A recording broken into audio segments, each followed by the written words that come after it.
Termination. Autosomes and sex chromosomes. Sex chromosomes, also called allosomes. Autosomes are chromosomes other than sex chromosome. Sex chromosome के अलावा जितने भी chromosome होते हैं सब ऑटोसोम्स कहलाते हैं. Number of autosomes is same in males and females. Males और फीमेल्स में दोनों में ऑटोसोम का नंबर सेम होता है, यानी 22 पेयर होते हैं. सेक्स क्रोमोसोम एक्स एक्स और X Y are the chromosomes which involve in sex determination. यानी सेक्स क्रोमोसोम वो क्रोमोसोम होते हैं जो किसी भी इंडिविजुअल के सेक्स को डिटरमाइन करते हैं. Hanking 1891 studied spermatogenesis in some insect. Henking ने स्पर्मेटोजेनेसिस को स्टडी किया कुछ इंसेक्ट्स में and observed that 50% of sperm received a nuclear structure after spermatogenesis. और उन्होंने ये नोटिस किया कि स्पर्मेटोजेनेसिस के बाद 50% स्पर्म न्यूक्लियर स्ट्रक्चर बना लेते हैं, where as other 50% sperm did not receive it, जबकि बाकी के 50% स्पर्म ऐसा नहीं करते हैं. Henking called this structure as the X body. Henking ने इस स्ट्रक्चर को एक्स बॉडी कहा. Later it is called as X chromosome. बाद में इसी को एक्स क्रोमोसोम कहा गया. Mechanism of sex determination. Sex determination की क्या मैकेनिज्म है? That is X X X zero mechanism, x X X Y mechanism, Z Z Z W mechanism. 3 types हैं. तो फर्स्ट देखते हैं X X X zero mechanism. Here male is हेट्रोगैमेटिक.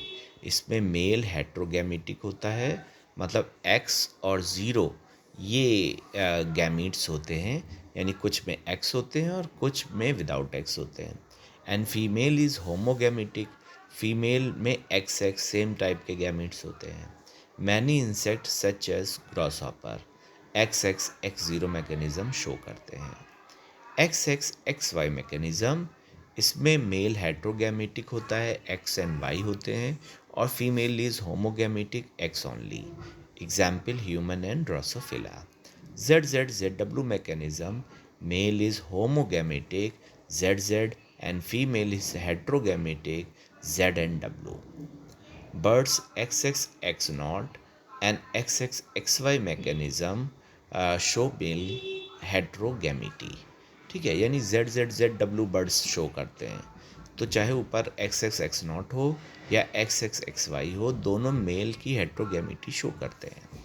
जबकि Z Z Z W mechanism shows female heterogamety, और जबकि Z Z Z W जो है वो फीमेल की हेट्रोगैमिटी को शो करता है. Sex determination in humans. X X X Y type. Humans has 23 pairs of chromosome. Humans के 23 पेयर्स क्रोमोसोम के होते हैं. 22 pairs are autosomes. 22 pair autosomes होते हैं, and 1 pair is sex chromosome, और एक पेयर सेक्स क्रोमोसोम होता है. ठीक है, अब आगे देखेंगे हम लोग.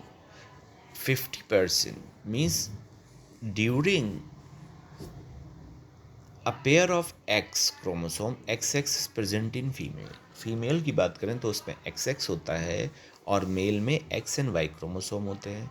During spermatogenesis male produce 2 types of gametes, 50% X chromosome and 50% Y chromosome. Spermatogenesis के टाइम पे जो मेल होते हैं वो 2 तरह के गैमीट्स डेवलप करते हैं, 50% एक्स क्रोमोसोम और 50% Y chromosome. Females produce only ovum with an X chromosome. Females केवल ओवम डेवलप करते हैं एक्स क्रोमोसोम के साथ. There is an equal probability of fertilization of the ovum with the sperm carrying either X और Y chromosome.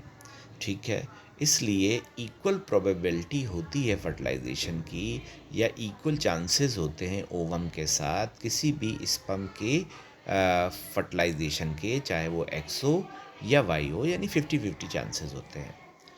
The sperm determines whether the offspring would be male और female. इसलिए जो result निकल रहा है वो ये निकल रहा है कि स्पर्म ही डिसाइड करते हैं कि कोई ऑफस्प्रिंग मेल होगी या फीमेल होगी. Now our next topic is mutation. It is a sudden heritable change in DNA sequence.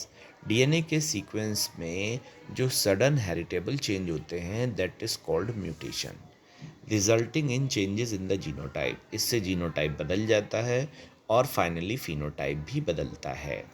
Normally it is two type, frame shift mutation and point mutation.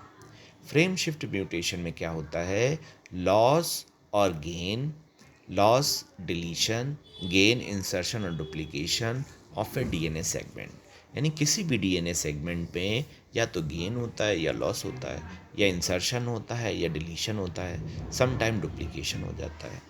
Point mutation लिखेंगे, mutation due to change in a single base pair of DNA.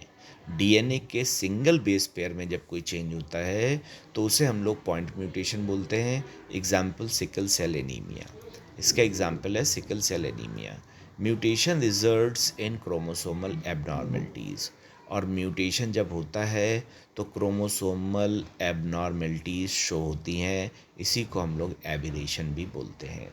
Chromosomal aberration are seen in cancer cells, और इसी की वजह से cancer cells भी develop होती हैं या इन सेल्स में ऐसा दिखता है।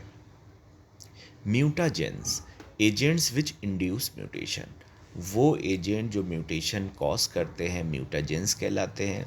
इसमें फिजिकल म्यूटाजेंस हैं और केमिकल म्यूटाजेंस हैं। फिजिकल म्यूटाजेंस में UV radiation, alpha beta gamma rays, x rays आते हैं। केमिकल म्यूटाजेंस में mustard gas, phenol, formalin etcetera आते हैं। Pedigree analysis, in human control crosses are not possible. Human में कंट्रोल क्रॉसेस तो संभव होते नहीं हैं, so the study of family history about inheritance is used.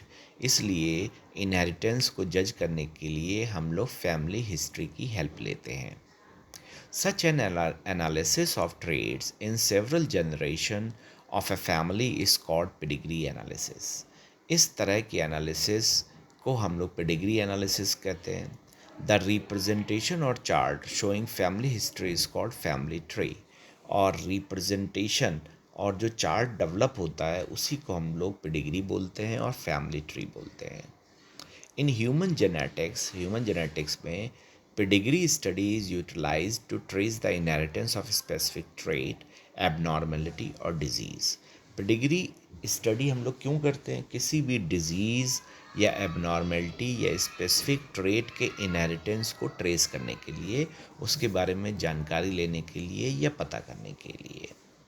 Genetic disorders, it is normally two types, Mendelian disorder and chromosomal disorders. Genetic disorder दो तरह के होते हैं, मेंडेलियन और chromosomal. Mendelian disorder caused by alteration और mutation in single gene. जब किसी single gene में अल्टरेशन या म्यूटेशन होता है तो उसे हम लोग मेंडेलियन डिसऑर्डर बोलते हैं। The pattern of inheritance of Mendelian disorder can be traced in a family by the pedigree analysis, और पेडिग्री एनालिसिस से हम लोग मेंडेलियन डिसऑर्डर के इनहेरिटेंस के पैटर्न को जज कर पाते हैं, देख पाते हैं। एग्जाम्पल में हीमोफीलिया है, सिस्टिक फाइब्रोसिस है, सिकल सेल एनीमिया है, कलर ब्लाइंडनेस है, फेनिलकीटोनूरिया है और थैलेसीमिया है। ठीक है, एक एक करके इनके बारे में आगे अभी हम लोग देखेंगे। मेंडेलियन डिसऑर्डर्स में बी डोमिनेंट और रिसेसिव। मेंडेलियन डिसऑर्डर या तो डोमिनेंट होते हैं या रिसेसिव होते हैं। By pedigree analysis, one can easily understand whether the trait is dominant or recessive. और पेडिग्री की एनालिसिस करके हम आसानी से बता सकते हैं कि कोई भी जो पेडिग्री है वो डोमिनेंट है या रिसेसिव है। Autosomal dominant trait myotonic dystrophy है, autosomal recessive trait sickle cell anemia है। दोनों के डायग्राम एनसीईआरटी में हैं, चेक करेंगे। Now will see cystic fibrosis. Autosomal recessive problem है ये, और इसे लंग इन्फेक्शन भी बोलते हैं। ब्रीदिंग में प्रॉब्लम होती है इस बीमारी में, सिस्टिक फाइब्रोसिस में ऑटोसोमल रिसेसिव। थैलेसीमिया, ये एक तरह की एनीमिक प्रॉब्लम है। ऑटोसोमल रिसेसिव केस होता है, आरबीसी वीक हो जाती हैं, डिस्ट्रॉय हो जाती है। इसे अल्फ़ा थैलेसीमिया और बीटा थैलेसीमिया भी बोलते हैं। आगे इसकी डिटेल हम लोग और देखेंगे। Haemophilia, royal disease, sex linked recessive disease, also called breeder disease. ये सेक्स लिंक्ड रिसेसिव डिजीज़ है, इसी को हम लोग ब्रीडर डिजीज़ भी बोलते हैं। और in this a protein involve in the blood clotting is affected, और इसमें जो ब्लड क्लॉटिंग वाला प्रोटीन होता है वो डिफेक्टिव हो जाता है। A simple cut results in non stop bleeding, और अगर एक सिंपल कट भी किसी बंदे में लग जाए जिसे ये बीमारी है तो उसमें नॉन स्टॉप ब्लीडिंग होने लगती है। Heterozygous female carrier for hemophilia में transmit the disease to sons, यानी फीमेल जो करियर होती है वो अपने बच्चों में, लड़कों में ये बीमारी ट्रांसफ़र करती है। The possibility of a female becoming a haemophilic is very rare. Female के हीमोफिलिक होने के चांसेस बहुत कम होते हैं, because mother has to be at least carrier and father should be haemophilic. वो तभी हो पाता है जब फादर हीमोफिलिक हो और मदर करियर हो, जो कि थोड़ा सा इम्पॉसिबल सा होता है। Queen Victoria was a carrier of the disease. Queen Victoria इसके लिए करियर थी इस डिजीज़ के लिए। So her family pedigree shows a number of hemophilic descendant, इसलिए पेडिग्री बहुत सारे उनके फैमिली में जो बच्चे हुए वो हीमोफिलिक थे। Queen Victoria was a carrier of the disease. Queen Victoria इस डिज़ीज़ की कैरियर थी, इसलिए उनकी फैमिली पेडिग्री में बहुत सारे बच्चे हीमोफिलिक हुए।